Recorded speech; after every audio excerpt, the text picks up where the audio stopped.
Kazakhstan is rightly called the state of the Great Steppe. Forests occupy only 5% of its territory. Yet the forests of eastern Kazakhstan cover the area enough to easily accommodate an average-size European country. Geographers conditionally distinguish southern, western and Kalba-Altai as separate highland provinces, although southern and western Altai form a single mountain system, whereas it stretches for 500 kilometers along the right bank of the Irtysh River. Kalba-Altai is located on its left side. Each mountain system possesses unique relief and climate features and its own set of plant and animal species. The low hills of the Kalba Ridge are covered with pine woods. Southern Altai, including Mount Beluka, is where glaciers and the highest summits of Siberia are concentrated. Western Altai is a true taiga land. It is limited by the Uba River in the northeast and the Bukhtarma River in the southeast. The largest local rivers originate on the slopes of the mountain plexus formed by Ivanov, Kolzun, Koksu and Linei ridges. This is exactly where we are going.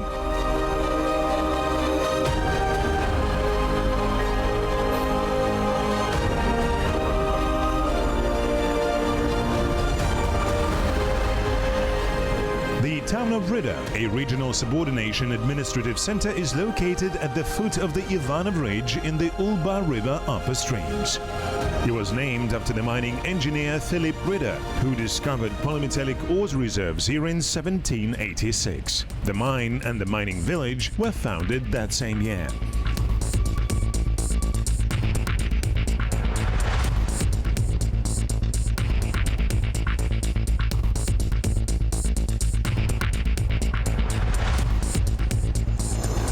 The town also hosts the administration of the Western Altai Reserve. The outdoor KZ team will join the expedition of the Zoology Institute under the Ministry of Education and Science of Kazakhstan, headed by Sanjar Kantabayev, who has been studying bears ecology for several years. My name is Sanjar Kantabayev, and I'm a junior researcher at the National Institute of Zoology. I'm collecting data for my PhD thesis on brown bear ecology in the Western Tian Shan. The staff of our science unit are getting ready for a counting mission for bears and other animals. We can work together as we have signed the cooperation agreement. This is where you will go to at the White Uba. There is a mountain there called Mount Vili. It's well within view and is the main location for our bear population counts. The animal migration is underway. Inspectors use the photo traps installed on migration paths to do the counts. Previously, we monitored bear populations and upland fowl at special counting sites. Doing it with photo traps is the main and most effective method, though. We are also planning to buy a couple of quadcopters. If one sleeps in a tent, can a bear come at night? Let me tell you a story. It happened along a tourist route, not on the premises of the reserve. On the territory of the forest farm, a group of tourists were filming something. They themselves were the ones to blame, as they fed the bear cubs they saw there. The little ones love sweet condensed milk and sweets. So when the tourists would leave their tents, the bears would come to the camp and dig in their backpacks looking for goodies.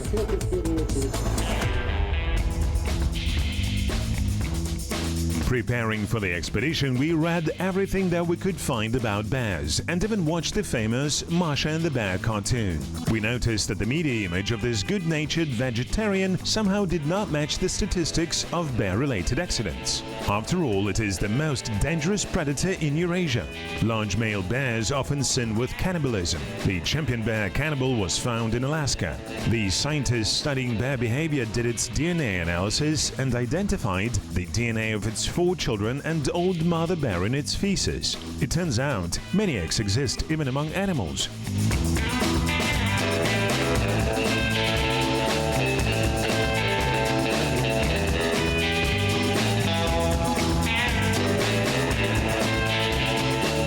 Если перенасыщенность будет, значит появляется каннибализм у медведей. Cannibalism in bears happens only in case of overpopulation. Заповедника в основном они, конечно, There were many cases registered even within the limits of our reserve. делившиеся и обычно In general, they eat young spring cubs. When the population is supersaturated and females wander around with their cubs, male bears usually attack cubs.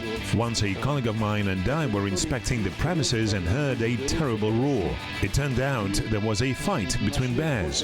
When we came to the crime scene, we found a huge head of the bear that was just killed. Imagine how big was the bear that did it.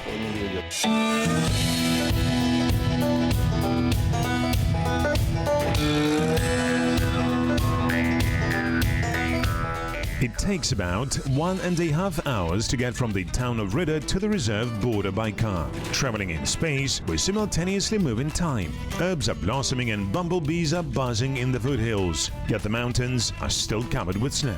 On the northern slopes, it will not melt until the fall comes. In Altai, as if by magic, summer easily turns into winter and winter into summer.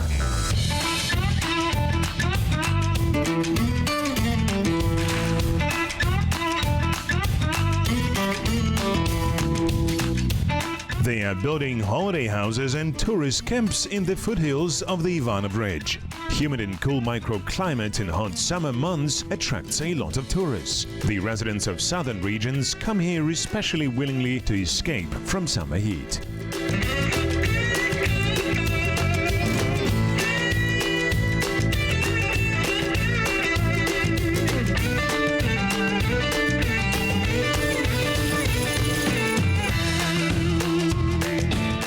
Finally, we have arrived at the reserve's checkpoint. Howdy, science! Andrei Kaigorodov, a reserve inspector, is meeting us.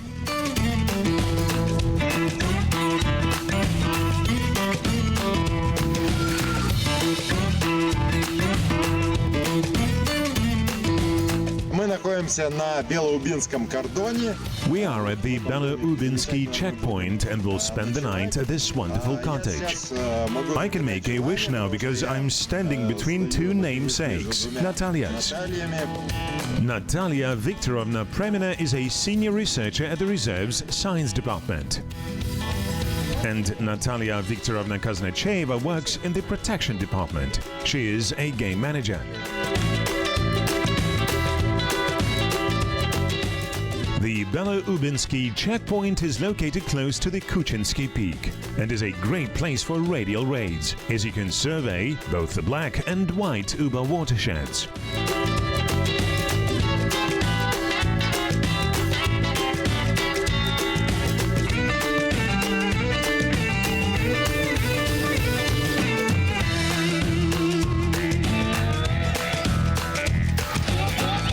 The Linné Ridge separates the valleys of the black and white Ubas, both originating at the junction of four ridges: Ivanov, Koksu, Kolzun and Linné. Downstream, the two Ubas merge, forming the main Uba, which then flows into the Irtysh.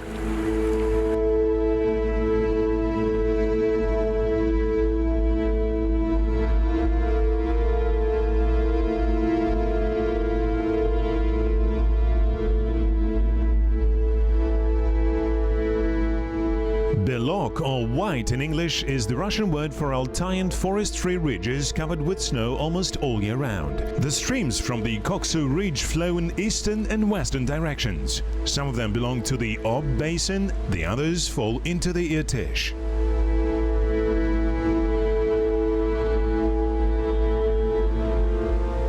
The river valleys are covered with deciduous and shrub thickets. Coniferous taiga forests begin at the altitude of about 1,000 meters above sea level. Fir, larch and cedar with ashberry, blackberry and birch undergrowth goes up to 2,200 meters. The harsh highlands climate makes the woods sparse and trees low and scraggy. Gradually, the forest belt morphs into alpine meadows and mountain tundra. Above 2.5 kilometers, all vegetation except for mosses and lichens disappears. This is the kingdom of rocks and eternal snow.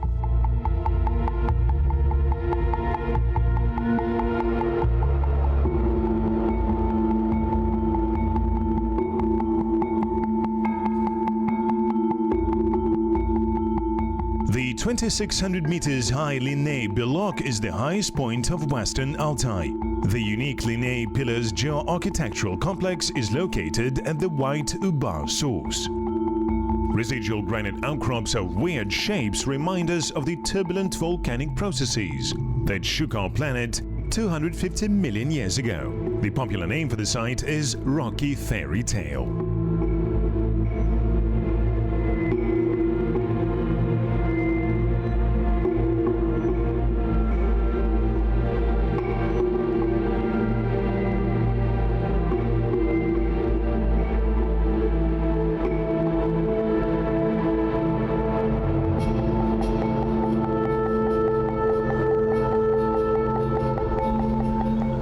We saw the first representatives of the reserve's fauna through the window of the checkpoint building. As soon as the rain stopped and the sun appeared, two hares came to the road to warm up. Right near the checkpoint, one can start the acquaintance with the plant world of the reserve as well. This flower, Irkutsk anemone, blossoms the first.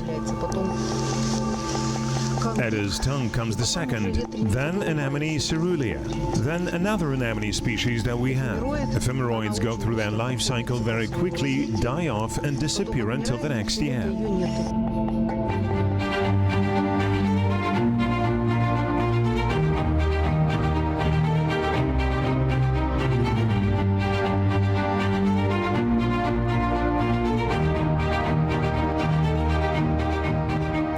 Is setting out on the route.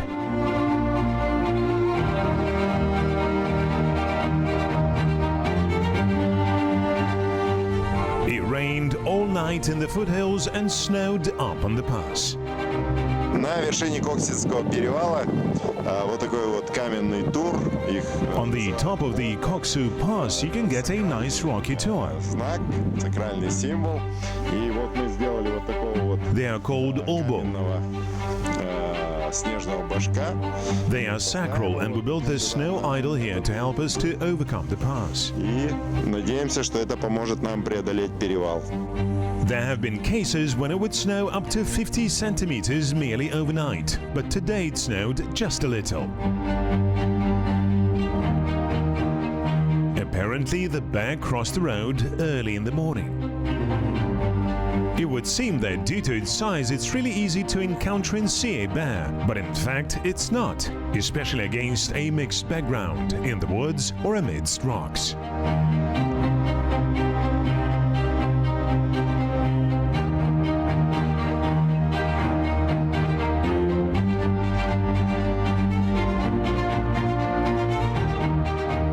Migration is in its full swing.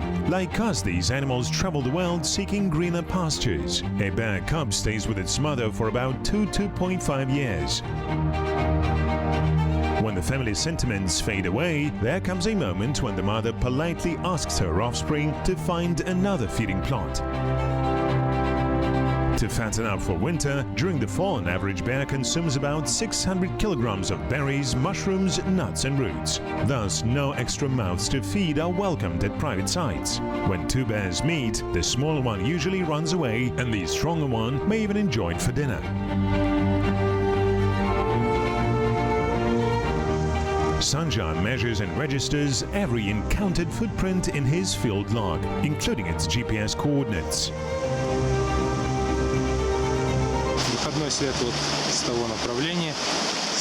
This footprint is directed northwest. We can try tracking it and maybe finding something interesting.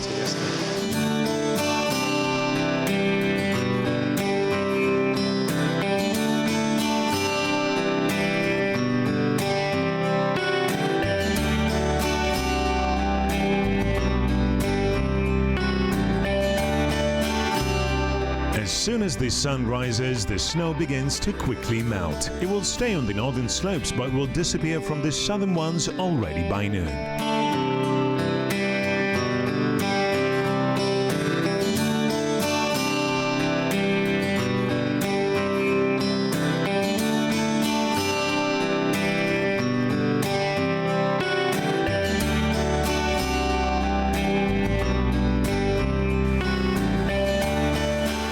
taiga is impregnating with moisture. Meltwater is filling the streams, they run to rivers, the rivers flow towards seas. Water evaporates and returns to Altai in the form of snow and rain.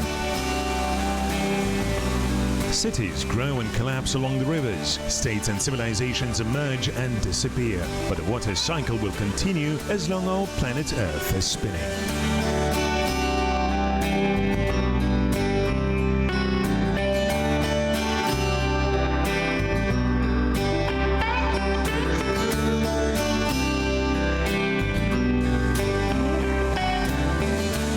Researchers are looking for a convenient place to watch animals. Yet now is not the best time to cross the taiga. Skis will not get you too far, but without them there is not a single chance.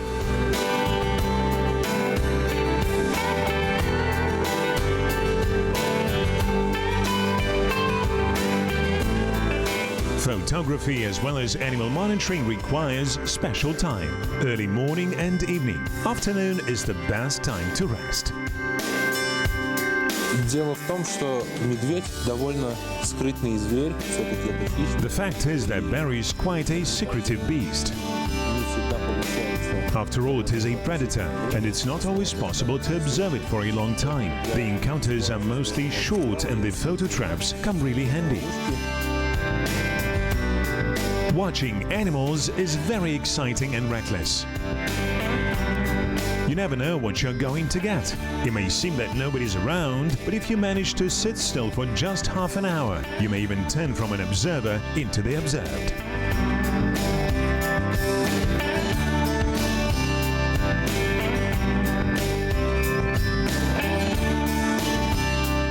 This tiny and mercury-brisk animal seems to have no fear of humans whatsoever. Comparing the chipmunk and a human by size and speed of movement, it moves tens or even hundreds of times faster than we do. Chipmunks are extremely thrifty and gather a lot of nuts and berries for winter.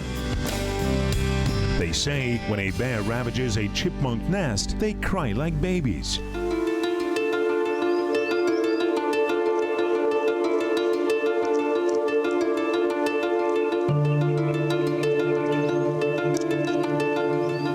A speedy lizard is certainly no bear, but it's also a good trophy for a photo hunter. An ousel will also do as a full-fledged taiga resident.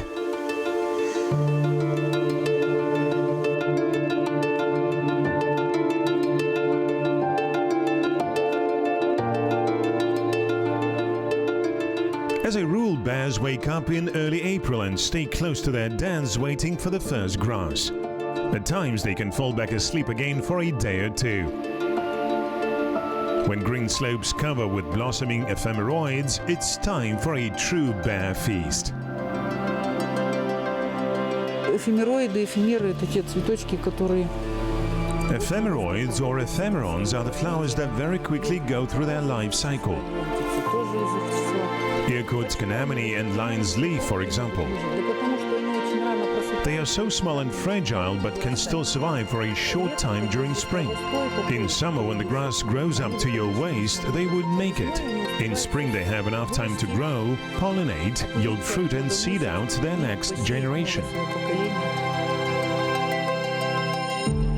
Tatiana Premina is a botanist. She studies plants, but in the wild nature everything is interconnected, so to understand the ecology of plants, one needs to know as much as possible about animals. A taiga ephemeroid, adder's tongue, is included in the National Red Book.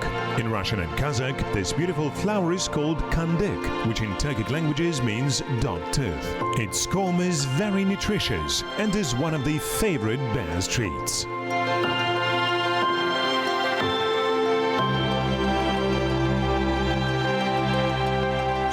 Во время войны спасались люди тем, что ели… During the war, people saved themselves from hunger by digging up and eating various roots. Мало корма, они откапывают корешки. In spring, when the food is still scarce, wild animals, including bears, feed on these roots as well. У них на семенах находится такой… Ants like the seeds of these plants. Леонтицы тоже еще один краснокнижник. Lion's leaf is also in the red list. When the seeds drop to the ground, ants grab them and drag them to their hills to eat their pendicles. Отросточек и This way they also help in disseminating the plant. Рассеивают эти растения. The young bear is enjoying its kandik. The comb is quite small, so it needs to get a lot of them to have a good lunch. Suddenly, something went wrong. The bear got suspicious. Did it notice the researchers? No, it's looking up. I think this bear is small and will not attack us.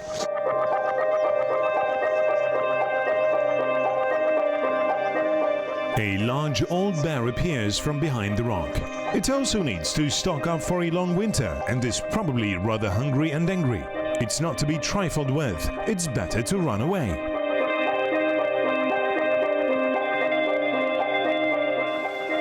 During the few days of the expedition, the snow has almost melted away.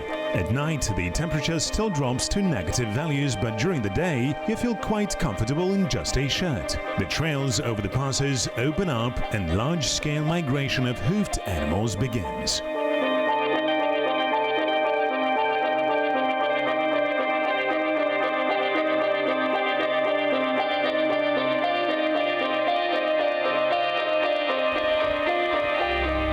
In the fall, roe deer and morels go behind the ridge to Altai region to spend the winter and come back to native pastures in the spring. They gather under passes and wait for trails to open up.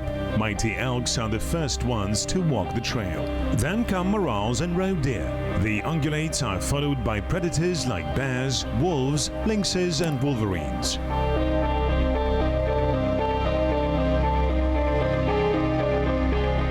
If animals cannot be observed directly, photo traps help researchers. New technologies have allowed scientists to obtain more accurate data about the animal kingdom.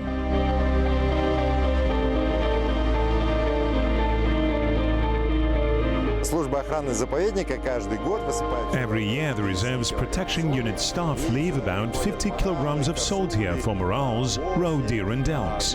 Predators also come here. In the course of several years, the animals have gnawed out a big hole here.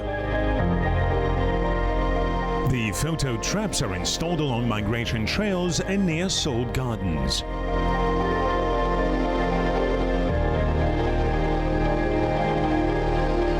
Раньше, тогда, когда не было таких фотоловушек, Before, when we didn't have photo traps, our inspectors had to come here themselves and hide, waiting for the animals. или животные, или, допустим, залезть At times, they even had to climb up the trees and hope for animals to come. чтобы отследить. Но это, естественно, It was quite risky. беспокойство, и поэтому It's great that we have photo traps now. We can easily get much more information. снять на фотоловушку. Roe deer, elks, bears, and bulls. The reserve staff know some of them by their face. Вот такие вот деревянные лесные идолы делали алтайские шаманы. Дело в том, These are the wooden forest idols that the Altai shamans used to make. действует всего лишь пару The десятков state border лет, between the а Republic of раньше Altai and алтайские Kazakhstan охотники operates only for a couple of decades. Сибирецкий, становой хребет и Earlier, Altaian hunters crossed the Ivanov, Tigirek and Stanovoy ridges and hunted in these places, on the premises of the modern reserve. этому кедру, на котором вырублен вот этот. The cedar with the carved idol is at least a couple of 100 years old. Понятно, когда изготовлен был, вырублен этот, но понятно, что тоже ему достаточно много лет.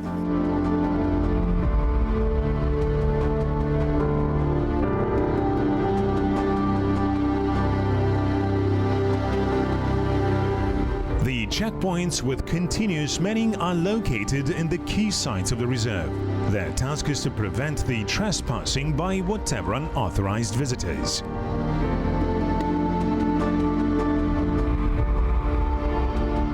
Global statistics show that biological diversity decreases inversely proportional to the growth of the Homo sapiens population. During the last 500 years, 844 animal and plant species became fully extinct. In fact, the quantities and habitats of many species shrunk hundreds of times during that time. Yet, the reverse processes are also taking place. Certain species are increasing in numbers and expanding their habitats. Over the past 100 years, barren marl populations, for instance, have grown in Kazakhstan. In the past, beavers were completely exterminated on the black and white ubas, but came back and are quickly resettling nowadays.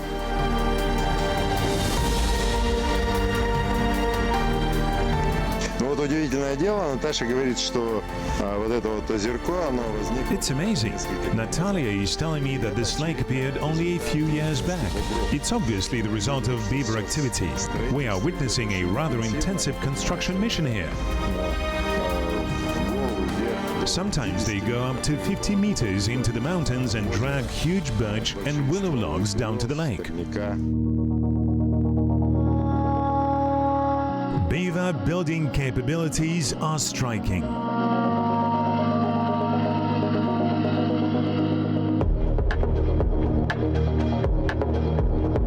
Видишь, Максим? Do you see that tree, Maxim, and the distance to water? Сколько им тащить его до воды? Just imagine how strong these animals are. Это удивительно. That's what's left of a whole tree. They cut it down and dragged for about 70 meters. Isn't it amazing? I don't know. Maybe they cut it into smaller logs. You might be right. It would be extremely hard to pull large logs through the thick shrubs. Look at this huge birch, and the beavers got it down too. Yet the physical strength is not the most interesting fact about beavers. It is the accuracy of their engineering calculations. They flawlessly choose the best site to build their dams.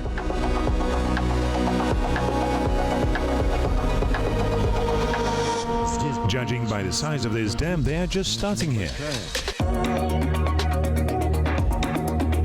The water level has significantly increased, and this is all by their efforts. Water leaves the lake via 3 channels. Beavers understand that closing only one of them is pointless.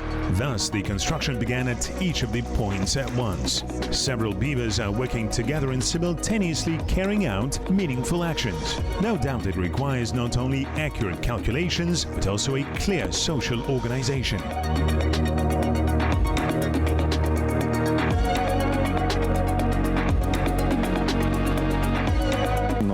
С каждым днем она нарастает. It's growing every day. They pull and pack willow branches here. Do you see the traces of beavers' teeth here? The difference in water level is 60 centimeters.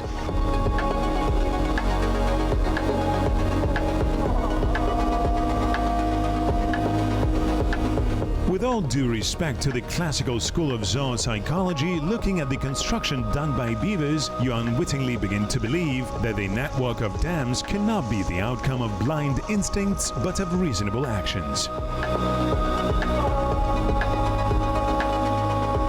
Мы наконец нашли хатку бобра.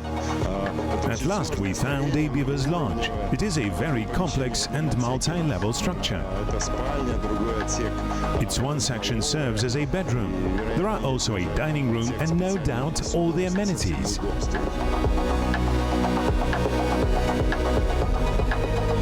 Beavers live in stable family groups. They enter a family relationship once in their lives. If one of the partners dies, the other one does not form another pair. Young beavers stay with their parents until 2.5 years old.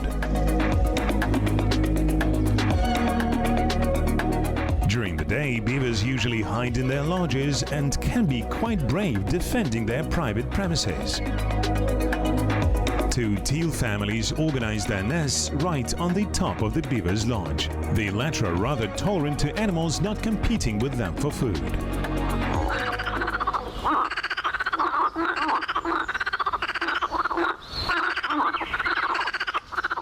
If the hydrological mode of the watershed is controlled by beavers, then the local acoustics are managed by toads. You can hear their mating songs a kilometer away. Female toads are twice the size of males, although males are much more temperamental. Sometimes it leads to casualties. The ethics of a wildlife operator oblige us not to interfere in natural processes, but we still decide to help the poor female. It looks like it's not breathing anymore. Oh no, it does. No fatalities this time. Inspector Andrei Kaigorodov promised us to show the ruins of an old believer settlement. No economic activities are allowed within the limits of the reserve, so in 1992, after its establishment, beekeepers and farmers were allotted alternative land plots outside its premises.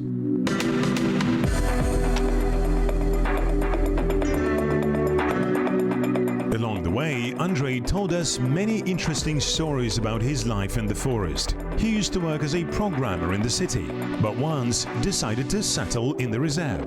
It was an easy decision neither for him nor his family, but now they regret nothing. Of course, some things had to be sacrificed, but in return, they got the things impossible to find amidst the city fuss. Andrei calls this composition Generation Next.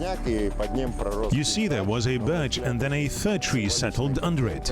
In my opinion, it's very symbolical. It means that in order for something new to grow, the previous generations need to fertilize the soil and create the necessary conditions for development. This forest is an excellent illustration of the successive shift of biocenosis, which the scientists call succession. Taiga consists of hardwood and coniferous species. Deciduous species improve the soil, as the falling leaves form the humus and ensure minerals return to soil. That is, they enhance soil fertility.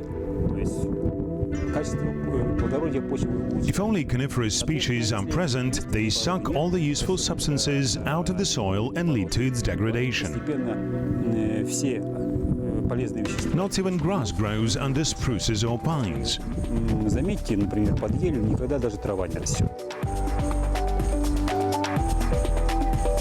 In the first half of the 18th century, the opponents of the Niconian church reform fled to Siberia afraid of repressions. They were outlawed for a century until Catherine the Great signed the amnesty decree.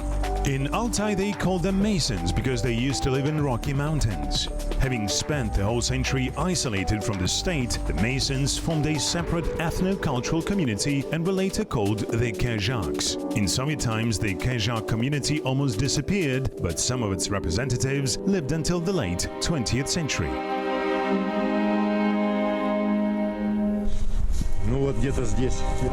The famous apiary of grandfather Tarsky should be somewhere close. We just passed by the so-called Svetly Spring. Before the establishment of the reserve, there were two settlements in the area. An old couple lived here. Their name was Tarsky.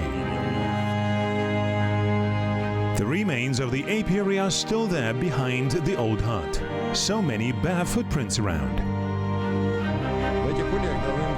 These hives have been empty for quite some time, but the bear decided to check them anyway.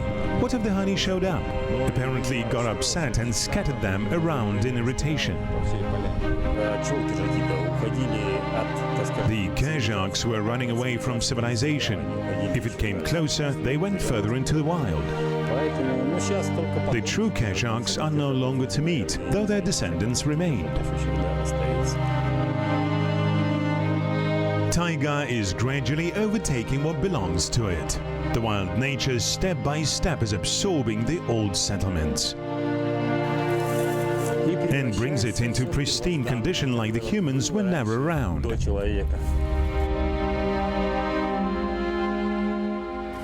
We are leaving the Western Altai Reserve, but our journey is not finished. We have learned a lot about nature conservation and reserves and now cannot wait to get acquainted with the local fauna.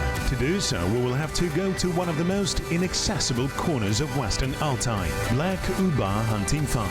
Our adventures along the way will be the theme of the next episode.